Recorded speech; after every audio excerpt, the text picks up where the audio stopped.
we are at the moment of truth. The final is coming in for Dominate Dominion number 63. Here it is L3 IRD, the bird getting some words with this one gonna be here with Yes Ma'am Kablam for, well, I guess the return of everything coming into fruition, coming in full circle. Clueless on the blue side versus Pays Evelynn child support. Again, yeah, band's coming out right now, but again, really quickly before we get into the actual bands, who do you think's the favorite overall? YMK.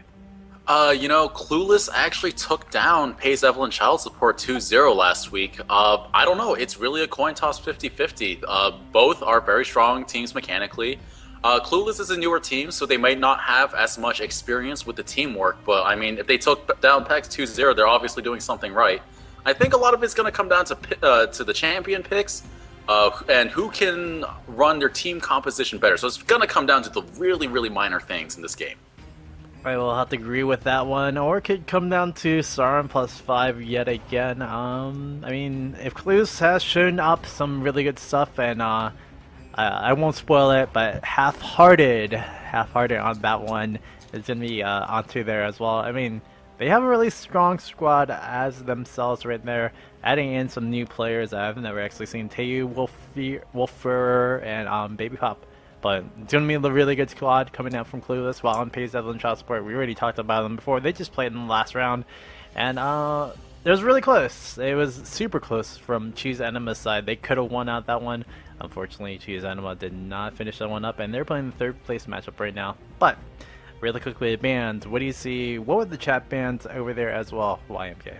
Alright, the chat bands are largely the same. We got Lulu, again, tanky support, a lot of base damage, very good kiting, lots of shielding. Not a character you really want to deal with. Either you focus her and she shields herself while her teammates do all the damage, or you focus someone else and then she shields them and their longevity gets extended. Not a character you want to deal with. Kassadin, playground bully, doesn't play by the rules, goes wherever he wants to, and you can't respond to him. Slow, silence, lots of damage, not a character anyone wants to deal with. Easily the best in Dominion by a long shot.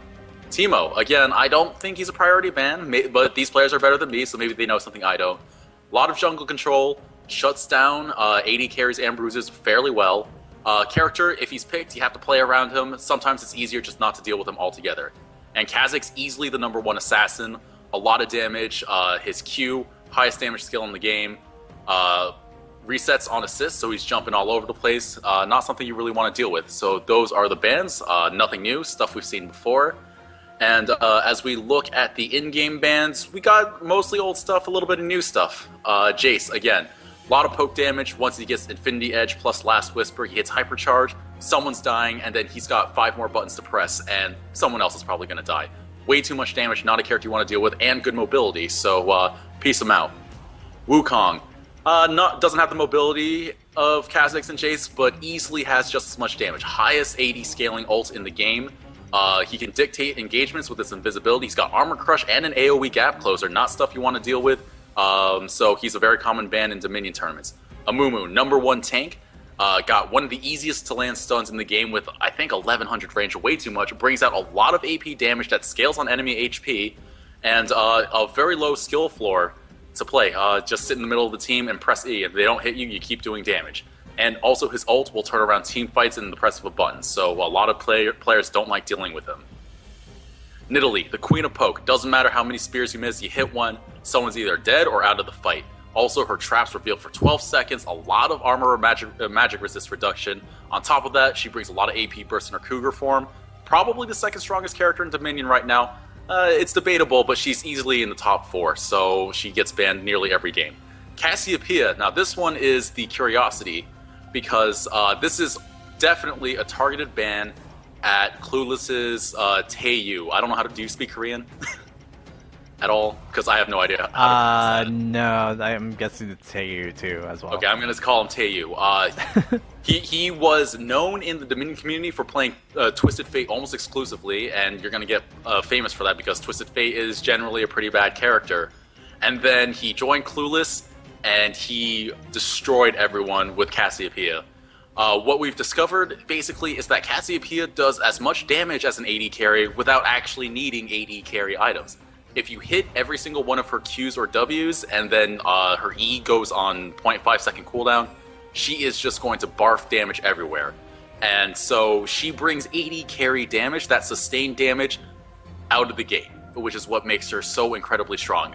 Mechanically, it's very demanding, but if you play to perfection, Cassiopeia is one of the highest damage dealers in the game, and additionally her ult lets her peel for herself, so if your teammates are slightly out of position or you're slightly out of position, there's a little leeway for you too. So Cassiopeia coming up as a very strong character, but has a very, very high skill ceiling. And then Kayle is a not a ban you see too often, but a very strong character worth banning. AP Kayle has a lot of damage on her slow, the splash damage is very devastating, and plus the ult is a get out of jail free card, or you know, a jump in and absorb all the burst damage for free card, and that is not something you want to deal with. So Kayle, also a very strong character. I believe that might be targeted at Half-Hearted because he is known as a Kayle player. I would think so. Like he's like a brand player as well. All APs go his way. He might be getting over to that Zyra over there. I'm getting a lot of things about Taehoon, Taehoon. I mean, Typhoon. He is now Typhoon. Typhoon right. Could work out too as well. Unfortunately, Ezreal, you might want to say what your actual name is afterwards, but we'll be getting you into this one again. Clueless going to be on the blue side, and they are the finalists. I think they won last week. Is that correct? Yes, they took out Pex 2-0, not even in game 3. And it's going to be Pex's chance to shine back onto this one. A little bit newer of a lineup from what I've seen before, and hopefully they can come in and get in that win. But I mean, Rammus coming into play yet again. This is the third time we've seen Rammus today, and I don't know. This is really interesting coming into play yet again for the picks, Clueless side and Pazel and child support side as well. It's actually kind of funny to see things coming full circle, because when Dominion came out, the God tiers, I believe, were Akali, Jackson, Rammus. And Rammus because back when we had Priscilla's Blessing, you had the active that made you faster, and you cap points faster. And then he kind of, among like higher players, he kind of got muted. There's kind of a backlash because among low elo Dominion players, they all think he's overpowered. And then, you know, high elo players will say, well, kind of overreact, say, oh, no, he's not that good. But he was always strong, and now we're seeing him picked a lot more in tournaments.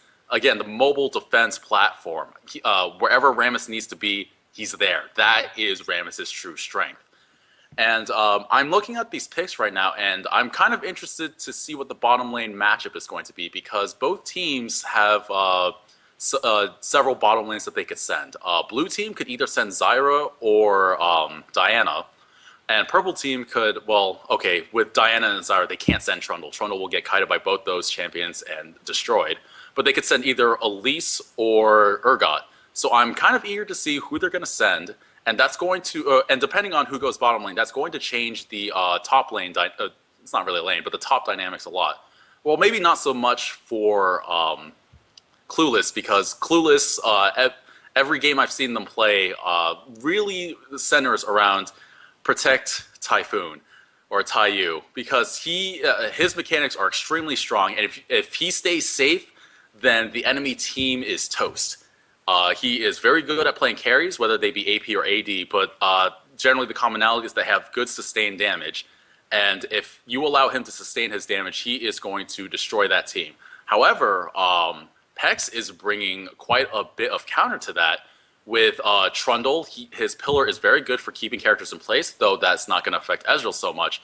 But combine that with Jarvan's knockup and his Cataclysm, Elise's stun and her repel, which allows her to reposition on top of anyone she wants to, and Maokai's potential. Actually, Maokai could go bottom, who knows.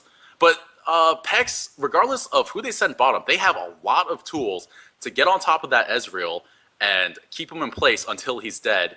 But even if they can pull that off, Clueless is packing a lot of damage with Zyra and Talon. So this is going to be an exciting game. I don't know how it's going to play out. Yeah, I will have to say, I will have to agree with that one.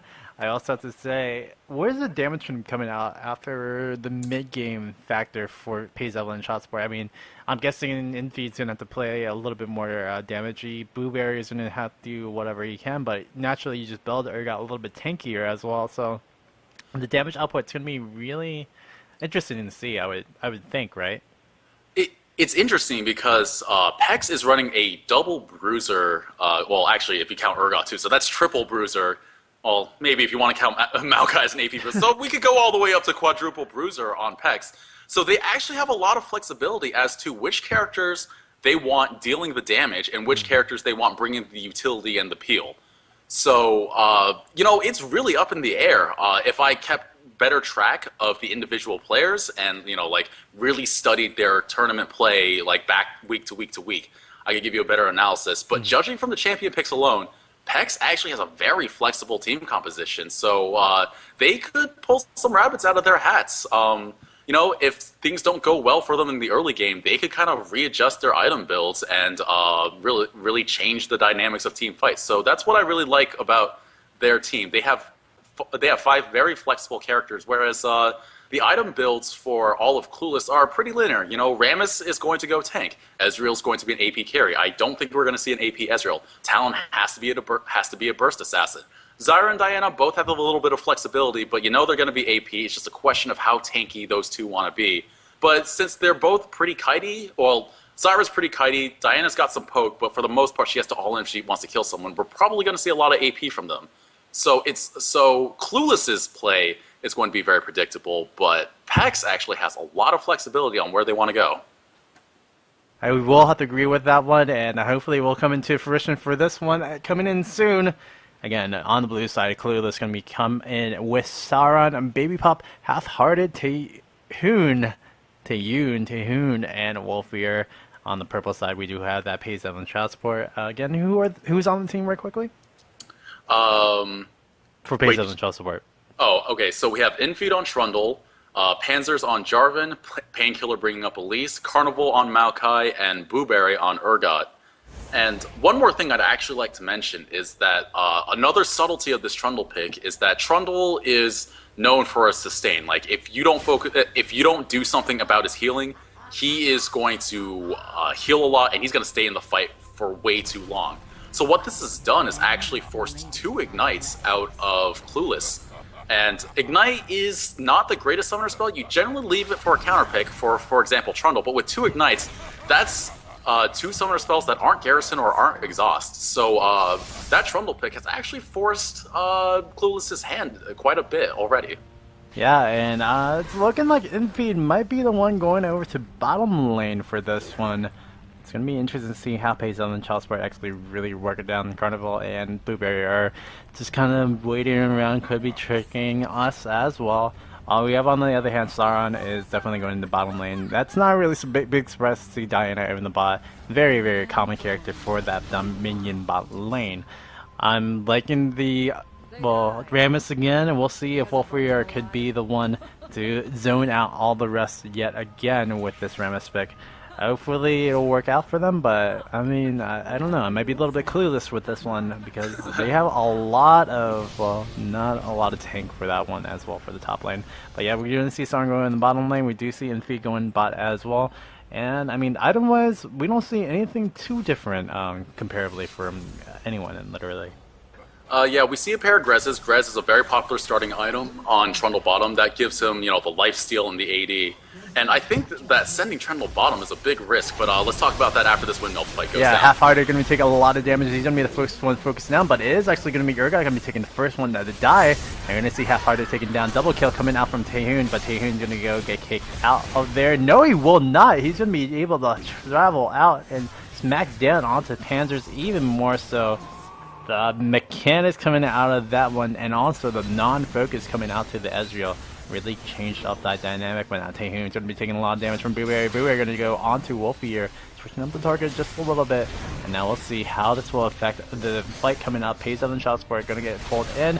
Blueberry going to get taken apart, and it is going to be Baby Bob going to be picking up first. But Taehoon actually going in, man moding up and taking out the Urgot before probably going down to the duo of Panzers and Carnival.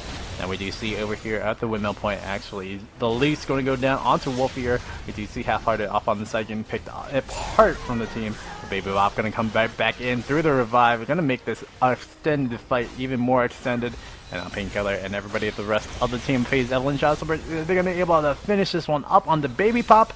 We're gonna get the rake. We're gonna see Panzers get picked off from Taehoon. Now Taehoon's gonna try to focus down onto Carnival first off.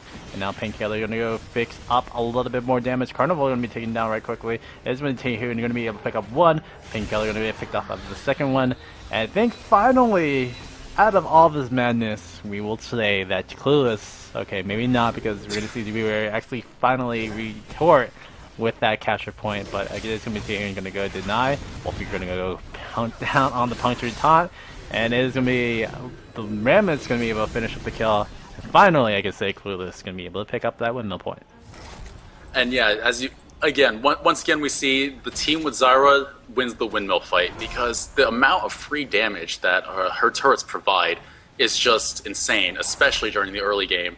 And we saw that Pex was trying really hard to focus down on everyone but Rammus, and they saved Rammus till the very end, but Clueless just managed to survive that early game burst from Talon, and then Ezreal managing to stay safe for a while.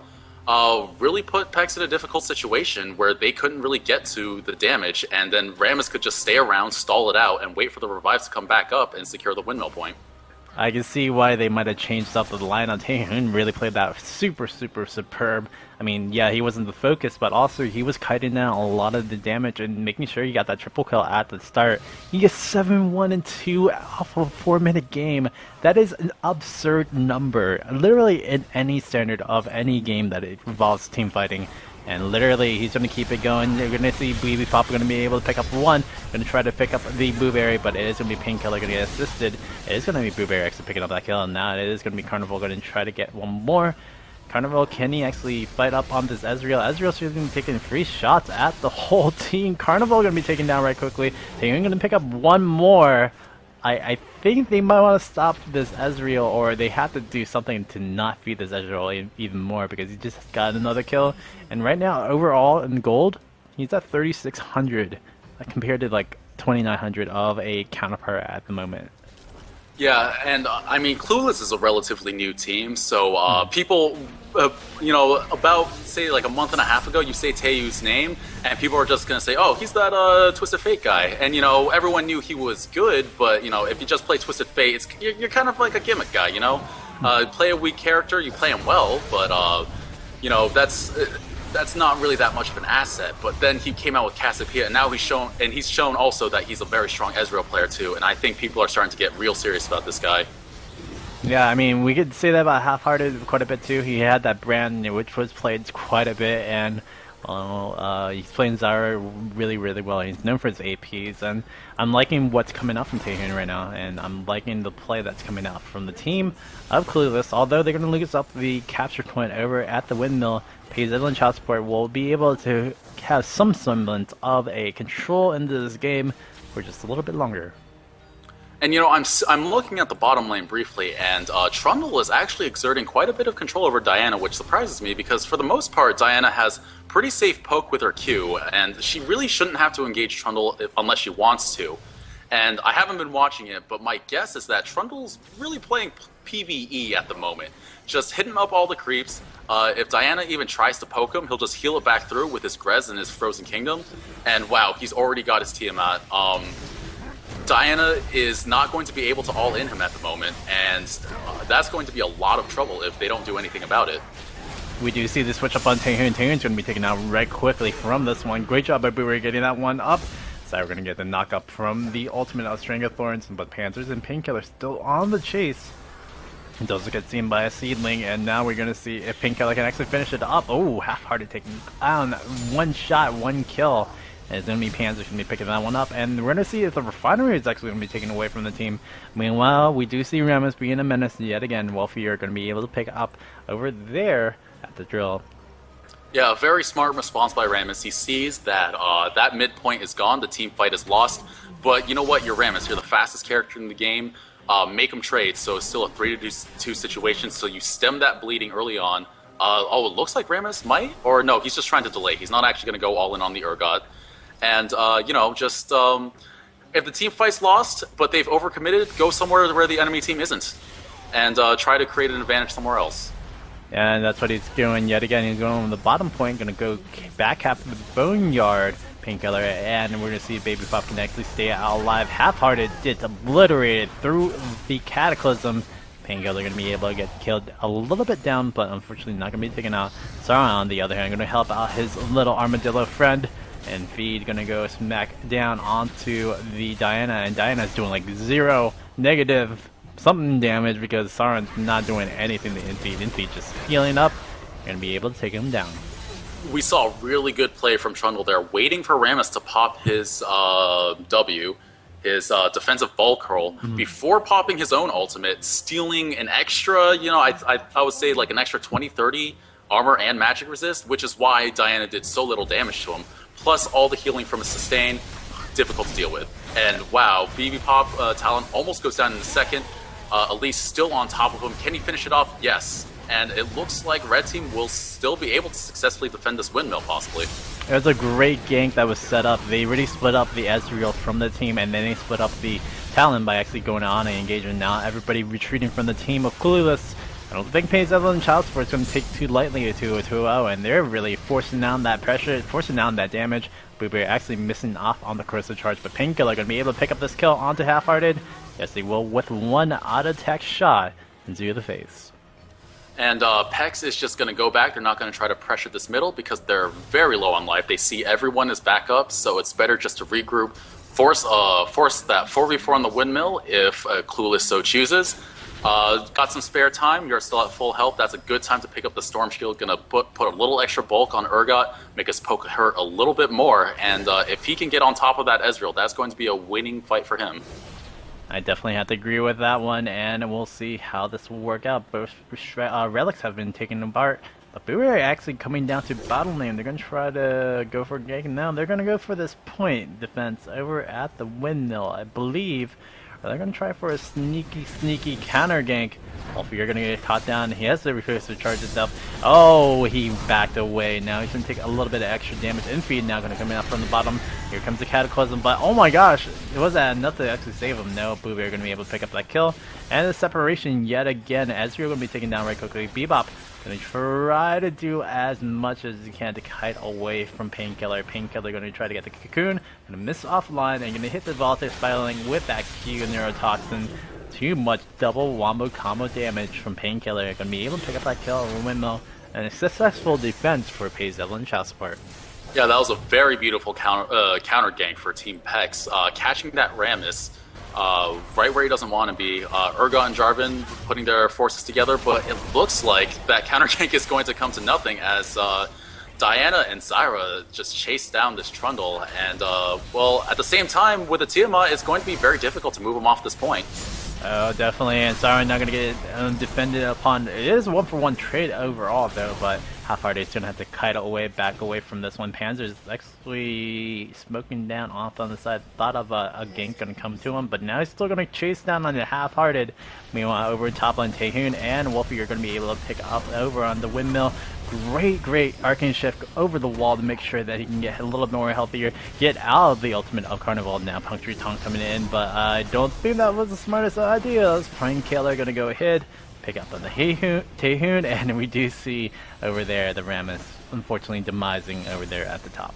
But Clueless did see that Trundle had swung top in order to take care of that Rammus, and now with the empty net, Zyra is going down and taking that quest point, and while Jarvan was in the spawn, he didn't seem to respond, so that could be very much a lost quest point for them, and that's going to be a short advantage that Clueless has, and let's see what they do with it to press.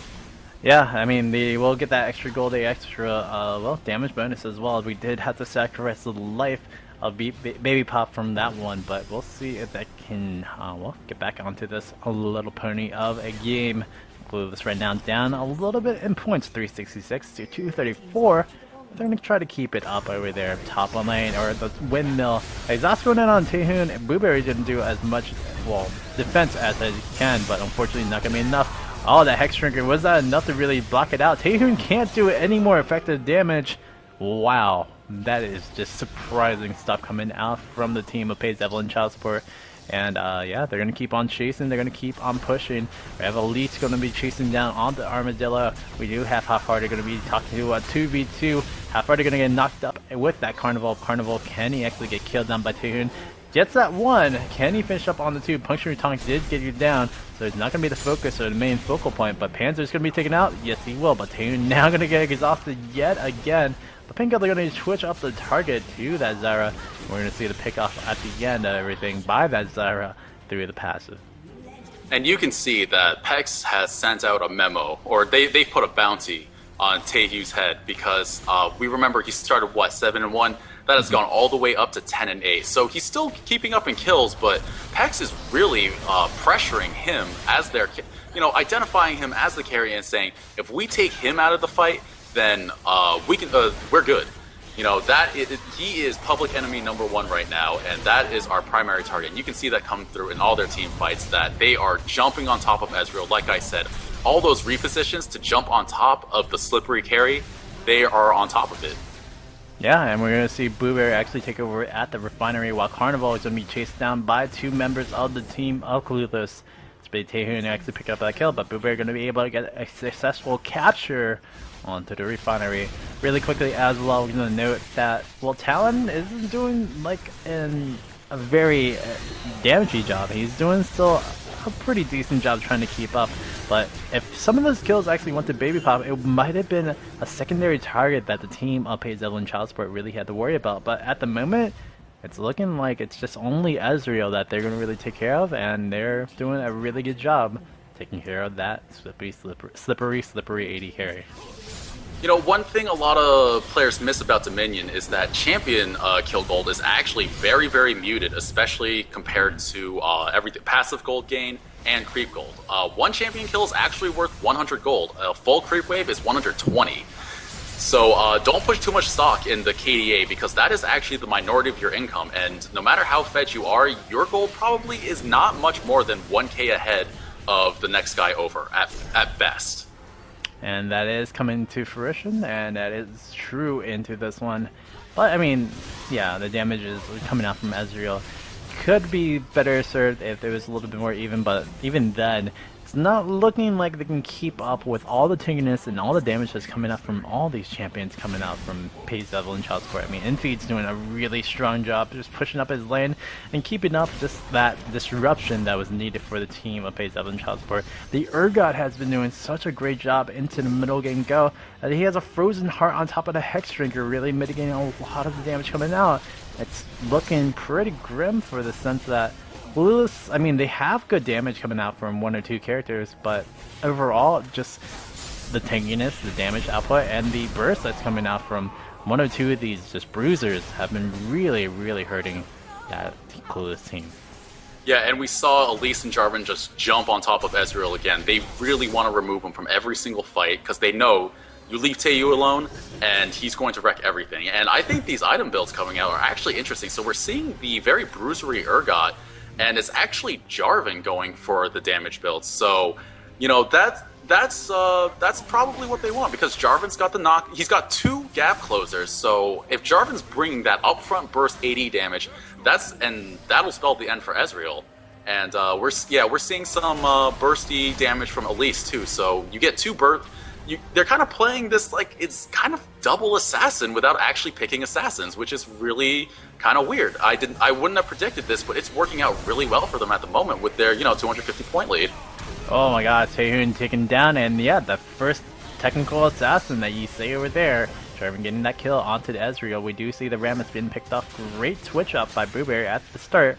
Thought that switch up from the hyper position kinetic reverser was a little bit interesting, but very solid indeed to protect the point and protect themselves from getting the cap down off of the windmill. And we do see that Trundle going to be chased down 2v1, and it's going to be Sauron going to be able to pick up that kill. But Baby Pop now has to go right back over in the top lane while their whole team is getting oppressed upon at the windmill. at the refinery. Yeah, and Pex is Clueless is in a lot of trouble right now. I did not even notice that they were down by 250 points. They're capping the bottom right now, but it looks like they're about to lose their mid, depending on how long Rammus can hold them off. So Clueless is going to need to do something about getting their carry toasted so quickly, because I feel like Pex has picked a double assassin composition completely under the table. They just kind of snuck it in without really. Without giving it away. So that was a really clever pick strategy by Evelynn Child Support.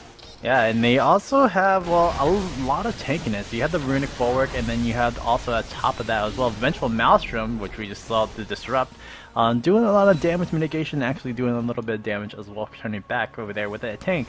And then you also have as well the Jarvan the Forge, is literally brutalizing everybody with, well, not a brutalizer anymore, but a Youmuu's Ghostblade, so really interesting to see how this team comp really came together. I was questioning the damage, but I guess they really didn't need to question that anymore. That's why they're in the finals game, and that's why Panzers, well, might be taken out from this one, but will still have some chance.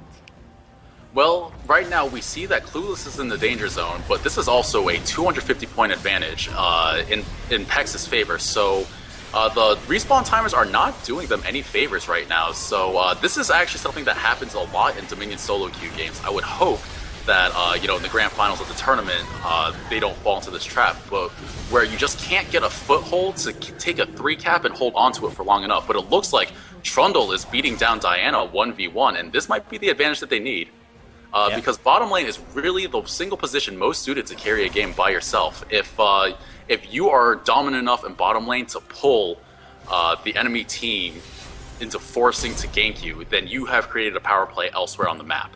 And that is what Trundle's doing right now, forcing 2 in bottom to deal with that neutralized point, while the rest of his team takes care of everything else on the map. Taylor now going to try to cut down on the infeed. Oh my gosh, that burst damage coming out from the Hydra and top of the Youmuu's, but it's not going to be enough, so we're going to trade off for 1v1. In the meantime, Wolfier was actually delaying the capture, getting some Boneyard points onto there as well. And it's 2-1 on the points that are captured at the moment. Painkiller going on half-hearted under turret duress.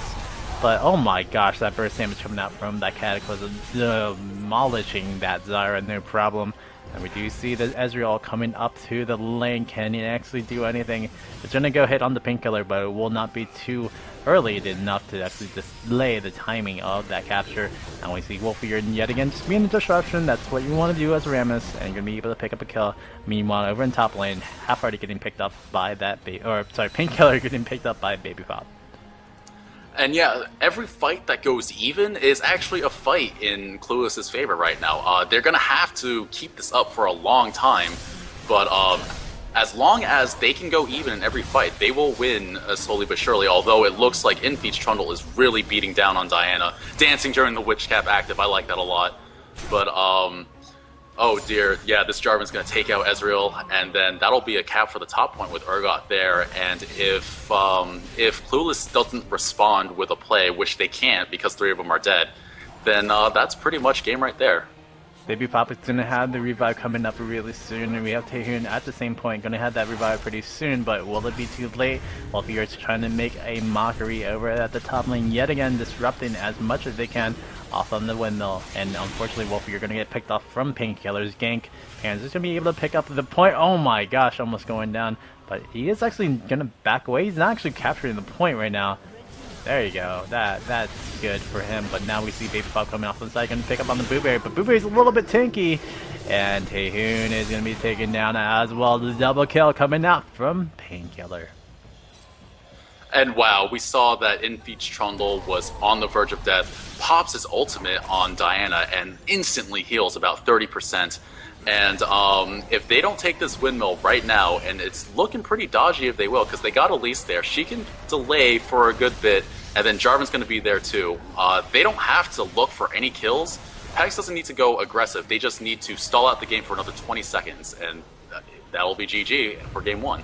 Yeah, Wolfier and Baby Pop are going to go on to Painkiller. I mean, they are going to delay this as much as they can, but the minions are actually taking down the point. Can they neutralize it before the game goes down to 0? Yes, they will. And it is now a 2 versus 226. Baby are going to come up to the top lane, going alone solo, and Taehoon is going to be able to help out the pick off as well. I think this is going to be a little bit of a problem over in bottom lane. Their infeed's still really, really big. Going to be able to pick off the kill on the Maokai, but now we're going to see Taehoon going to be picked off at top lane. Panzer's going to go in, pick up on the Wolfier. Wolfier going to take a lot of damage, and Painkiller going to be picking that one down. I think the windmill's going to be captured, so this is going to be probably the end of the game. And it's looking like Evelynn shouts for it. Not going to get 2-0 this time. Probably going to pick up this one. Yep, right. That was a perfect play by Maokai there. I think if he hadn't interrupted Talon, then Talon might have gotten there just in time to stop the cap, so it would have been neutral. But Maokai cut through the jungle, saw him, stopped him, didn't even have to kill him, didn't even do damage, just delay him for that extra half second, and that'll secure the game. Yeah, congratulations going on to PaZ Evelynn Shotsport, showing some really good, well, triggeration, I guess, if you want to say. And, well, we don't have a tank, we don't have that much damage, but we actually do, and we actually did do that damage down. So, really cool to see the, well, comp coming back into play, the mind triggeration coming out from PaZ Evelynn Shotsport. But then again, Clueless getting caught out a few times in the beginning really hurt them in the later run, I believe. Yeah, I'm really impressed with Pex's cleverness right there. Like I said at the beginning of the game, I don't really know what that was going to turn out to be. I was actually honestly expecting a pokey AD carry out of Urgot, but no, he kind of went the well, actually he had a Last Whisper and Maw, so that's pretty tanky, or that's pretty ADC, but he had the Frozen Heart to keep Ezreal muted. A lot of upfront damage from Jarvan. I was not expecting a glass cannon Jarvan because that is something you almost never see. But yeah, you know, the double cap closer plus the wall in from the Cataclysm and Elise's upfront AP damage really made short work of their squishies. You know, Talon, Zyra got caught off guard, they were dead. And once they had Ezreal in their sights, you know, he was gone. So, you know, real sneaky play by Pex. I liked it a lot. Yeah, definitely. And one thing that was not really too noted about the Aegis coming into play from Maokai, they really shut down both Zyra and Talon. And like you said, they shut them down, and they shut them down really hard from the mid-game go. And, well, Half-Hearted can really do that much damage afterwards. Baby Pop can do that much damage afterwards as well. And they really, really came into a really big team win going into PaZ Evelynn Shotsport. Although I would say Infi did a really magical job over in bottom lane as well. Game number 2 going to be starting up really soon for DominateDominion number 63. The finals coming into play for this one. It's L3RD, the Burgundian Swords, with the one, the only Yes Maam, Kablam, YMK. And yeah, we'll be right back with this one. Game number 2 will be after this little commercial break.